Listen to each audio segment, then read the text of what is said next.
Here's how you can make a feature product slider. So first of all, tap on online store on your left side and you just have to go for your current theme and go for customize. After entering in admin.shopify.com, you just have to scroll down until you see your product and tap on this plus icon which is saying add section and go for this slideshow.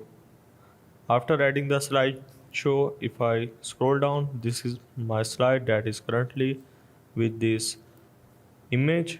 So by default there will be two slides and one of each we have to customize individually.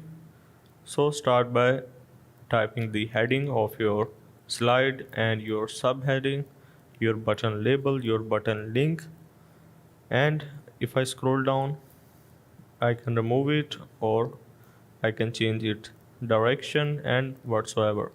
So this is the basics of how you can add a feature product slider on Shopify.